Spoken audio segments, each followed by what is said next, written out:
The hike to Elfin Lakes is an extremely popular summer destination in Garibaldi Park near Squamish in British Columbia, but it's also an incredible backcountry winter destination. In the summer, this is rated as a moderate hike. However, in the winter, I'd classify this as a challenging hike due to the amount of weather and terrain conditions you have to consider. This is a popular destination for snowshoers and ski tourers alike. In this video, I'll share everything I learned to help you prepare for your trip.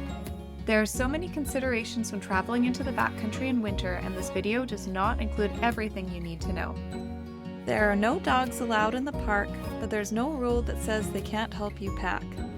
To stay at the Elfin Lakes Shelter, you need to purchase a permit ahead of time on the BC Parks website. Weekend spots fill up quickly, so book ahead.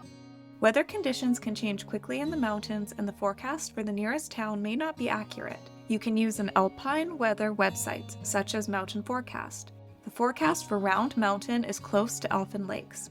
Although the winter route is set up to avoid more dangerous avalanche terrain, this route still runs through avalanche country. It is important to carry an avalanche transceiver, a probe, and a shovel. Gondor calls for aid. Rohan shall answer. It is suggested to take an avalanche safety course such as AST1 before heading out. Check the avalanche forecast on the Avalanche Canada website before heading out. Although we occasionally got cell service in the park, it is not consistent. Be sure to bring an emergency signaling and communication device. The road to the trailhead is a dirt road and conditions may vary. Winter tires are mandatory and conditions can change quickly. If you don't have chains, you can park at the lower chain up area. There's an outhouse at the lower lot and spaces are back in only. After the chain up area, the road gets really steep. There are a few pullouts if you hit trouble along the way. A 4-wheel drive, high-clearance vehicle is recommended. Oh, and bring a spare tire. At the trailhead, there's a large parking lot with outhouses. On the weekend and in the summer, this lot fills up quickly.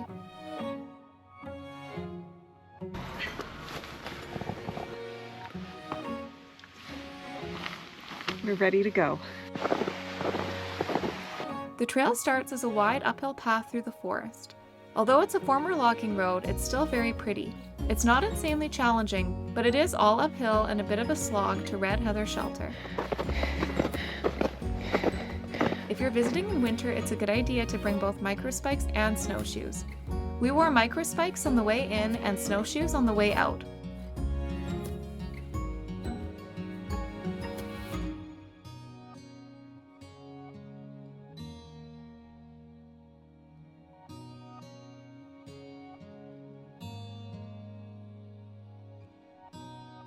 I jokingly told Justin that we should have brought crazy carpets for the way down. Justin and I were saying should have brought a little toboggan. Just slide back to the car tomorrow. Turns out that's just a local secret. We came across a few young lads sledding down the hill after a night at the hut. We really should have brought sleds. It's like a cheaper, lighter form of ski touring. I can't believe that people actually do that. That is so fun. After about 1 hour of hiking, we reached Brandwold Falls.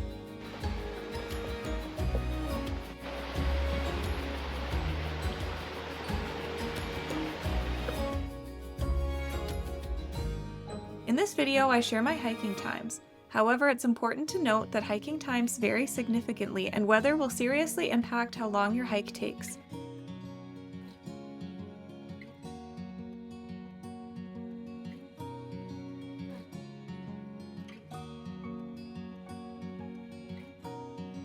After 25 more minutes, we reached the end of the logging road and the start of the winter route, which is marked with orange poles. Although the poles are frequent and low visibility, it could be easy to lose sight of them. This is why it's a good idea to download a trail app ahead of time and record your path so you can retrace your steps if needed. Eventually, we reached Red Heather Shelter. This took us 1 hour and 35 minutes from the trailhead and is where we took our first break. Red Heather Shelter is a great spot for a break. There's a wood stove for emergency use only inside. Remember, the wood must last all winter. There are tables inside and a propane stove.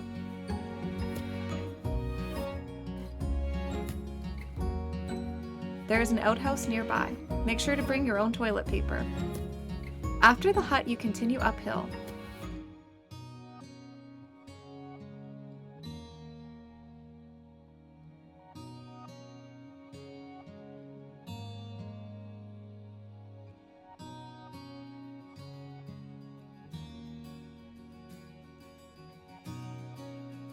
On a clear day, there are beautiful views of the surrounding mountains and ocean beyond. On a foggy, snowy day, you get an idea of what it would feel like to live inside a golf ball.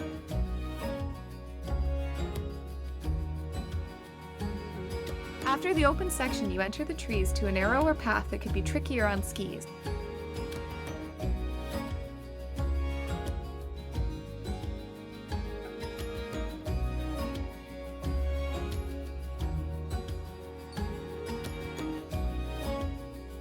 From there is a mix of flat sections and rolling hill terrain. I barely noticed any of the downhill sections, so happy was I to no longer be trudging uphill. Unfortunately, I became acutely aware of the rolling hills on the way back.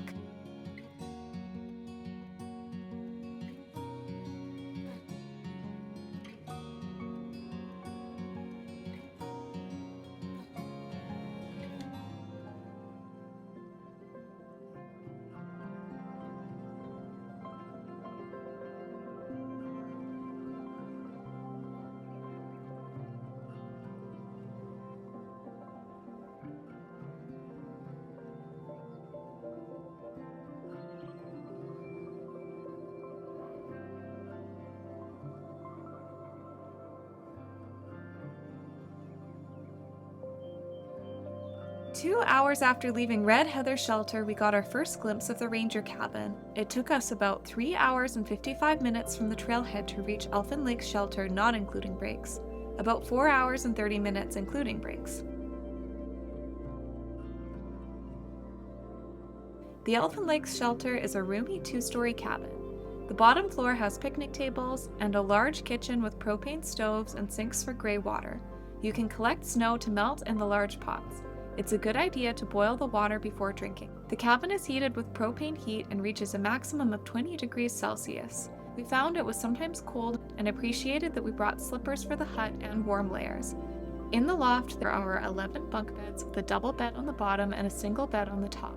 I highly suggest you bring earplugs. It's very likely you'll share a room with snorers, restless sleepers, and early risers. There's an outhouse with 4 stalls outside. After an evening of stuffing our faces with charcuterie, Dutch Blitz, and reading our books, we had a surprisingly good sleep.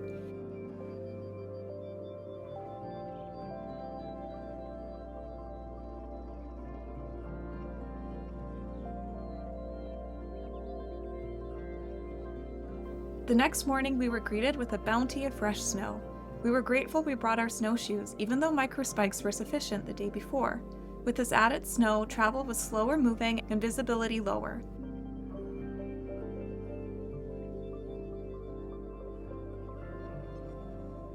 We left our poles in the car and paid for it by tripping constantly.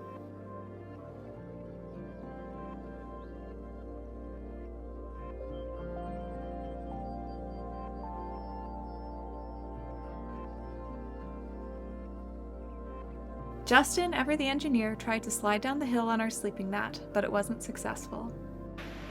Give it a little more juice.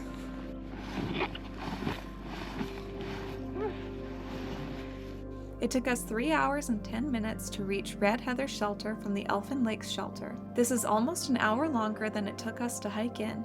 After Red Heather Shelter, there was less snow and we were able to cruise down in Microspikes. It took us 1 hour and 15 minutes to reach the trailhead. Our second day took 4 hours and 25 minutes, not including breaks. About 5 hours including breaks. You did it! Yay! If you like this video, be sure to like and subscribe. And don't forget to call your mom. Blitz, blitz, blitz, blitz, blitz, blitz, blitz, blitz. Stop. No one likes a sore wing.